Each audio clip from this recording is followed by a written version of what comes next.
because he's hidden Kawai's corpse in a freezer somewhere. He's preserving one of his murder victims? So as long as he has that, you're wrapped around his finger.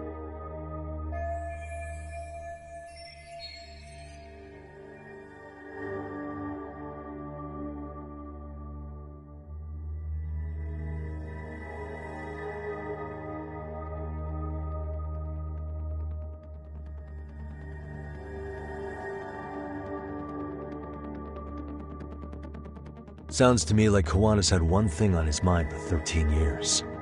Sitting on that video and becoming an Ijincho handyman was all in service of his real motive, killing off bullies.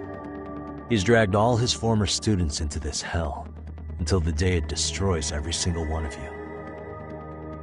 Is today that day? We'll see. I'm still curious about a few things though, if you don't mind. What? There are these scumbags chasing down Kawana called RK. What part did they play? Strangely enough, they never came up once during your confession. So tell me, why'd they come for Yokosawa? That I don't know for certain. But Sensei did reach out to Yoko-chan about 6 months ago over the phone. He was asking her about the suicide at Seiryo High. The suicide at Seiryo High. You must be talking about Toshiro Ehara. The lawsuit played out like no bullying took place, right? That the school wasn't responsible. But Yoko-chan was a teacher there, and Sensei was able to get the truth out of her. How'd he do that? What did he say? From Yoko-chan's perspective, she and Sensei were both just teachers dealing with students attempting suicide. I think that's why she let her guard down and told them everything. After learning the truth, Sensei believed Mikoshiba needed to be held accountable. So if Sawa-sensei hadn't talked to him, Ehara wouldn't have gotten involved? And none of this would be happening in Ijincho? Possibly. No, this isn't right. Sawa-sensei didn't know Kawana's identity or his objectives. She thought she was just talking through her problems with a sympathetic ex-teacher. At the very least, she sure as hell didn't deserve to die for that! It's not like we're the ones who did it.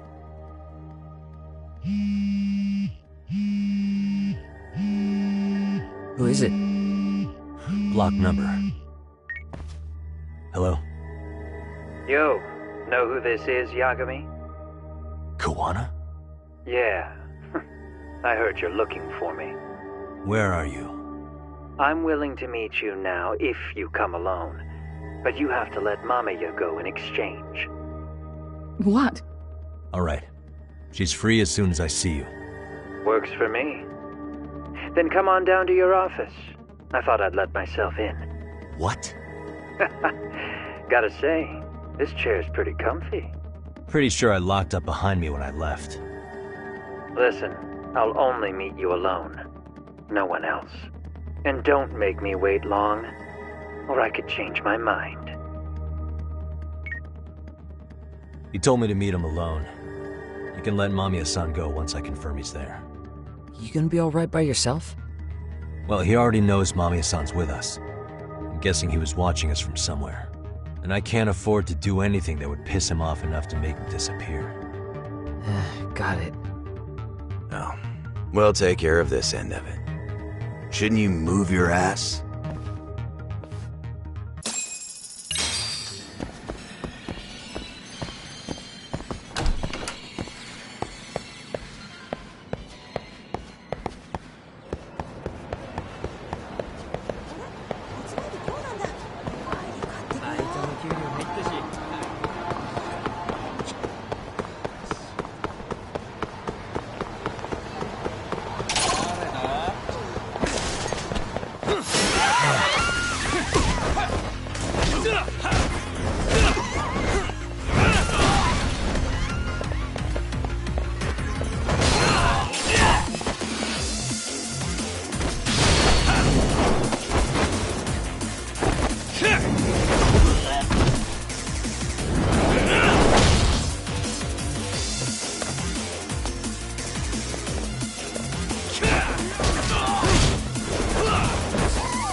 Really, guys?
Let's do this.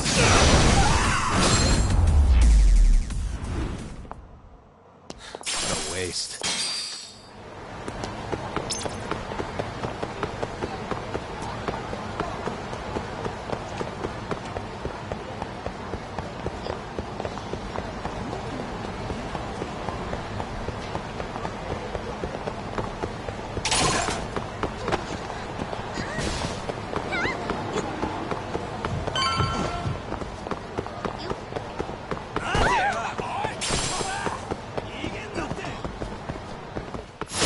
Why is this always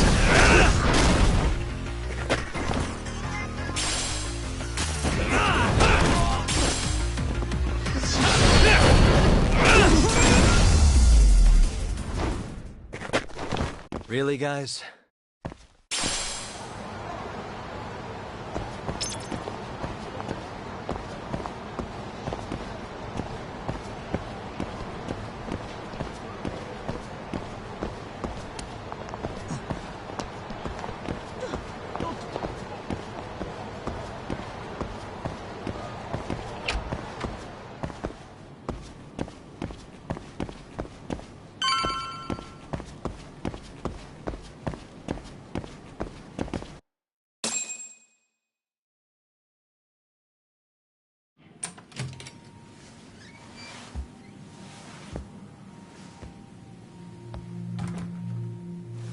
Hope you don't mind I let myself in.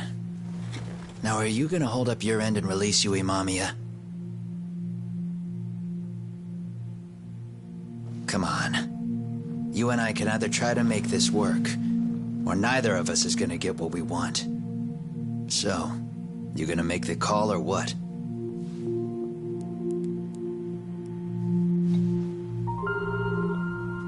Hello?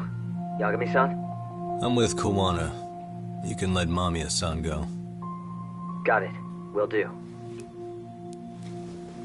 Sorry about all this, Yagami. Why don't you sit down? Maybe it's time you and I had a heart-to-heart. How's Kaito holding up? Kaito-san's recovering in the hospital. For now. Sawa-sensei is another story, though. I can hardly believe it. She was the last person I wanted to get mixed up in all this shit. If that's the case, why were you already waiting in her apartment?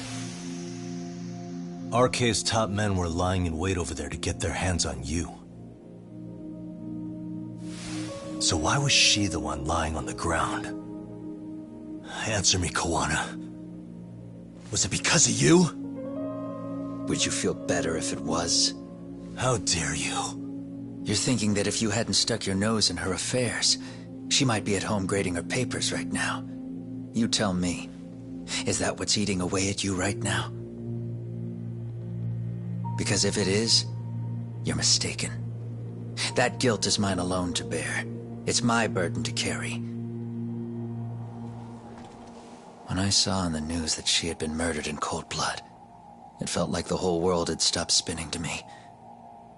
I would take it all back right now if I could.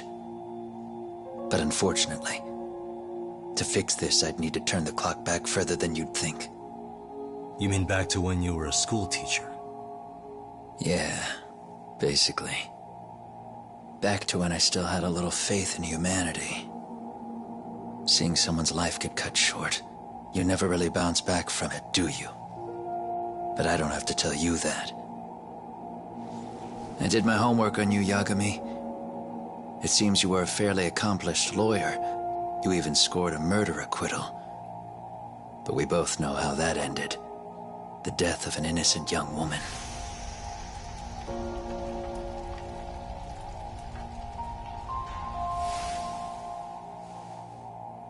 You and I are the same. We both have scars. And they're the type of scars that never fully heal. Yeah. Maybe you're right. But for Sawa-kun, it was 13 years ago. The very day before Mitsuru Kusumoto jumped, she stopped me in the hall so she could tell me about how serious the bullying really was. Up until that day, I just assumed it was boys being boys, teasing. I figured it was harmless, that they'd get bored with it, and then they'd move on.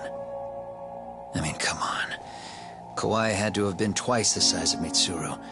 It's not like I'd seen any fighting, so I warned him not to overdo it, and eventually he would take the hint. Well, according to what I was told, you smirked, actually. Yeah, I guess that's what I did. I was too late. Sawa-kun had to point it out. Sensei, how could you be so blind, she asked. Her eyes were this piercing mix of pity and scorn. According to what she told me, nearly half the class was bullying Mitsuru. She said she'd seen him at the station. She made it sound like he had half a mind to jump onto the tracks right then and there. I'm not so presumptuous anymore. But back then, I used to think my students were my biggest fans. I thought I'd won their hearts and minds. But the look on Sawa-kun's face that day made me see the truth. I couldn't just go on smiling like nothing happened. So I decided to do my homework. The next day, I put a hidden camera in the classroom after school.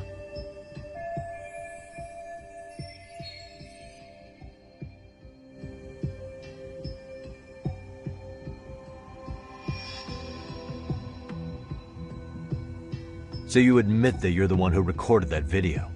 Yeah. You saw it, right? Talk about the ugly side of kids. Hard to watch, wasn't it? Unfortunately, by the time I picked up the camera and saw what it recorded, Mitsuru had made his jump. I missed him by a few crucial moments. What happened in that classroom was the final straw. Later on, all the bullies were asked what happened. Each and every one of them lied. Kawai started it. It wasn't our idea, they said.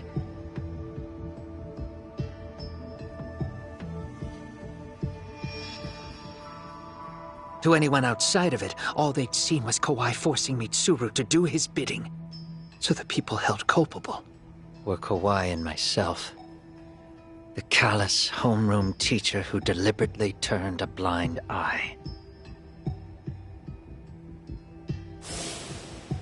That was the day I began living my life with real purpose. So you couldn't forgive your students who got away with bullying. You went so far, you put aside your own life to make sure they atoned somehow. That's right. Mitsuru Kusumoto's still a vegetable. He's as good as dead. But I don't care. We have no right to forget about him. You say that, even though Sawa-sensei ended up paying for it. I'll ask you again. Why were you at her apartment the other day? Don't dodge the question this time. I wouldn't say I dodged it. But I suppose I should explain from the beginning.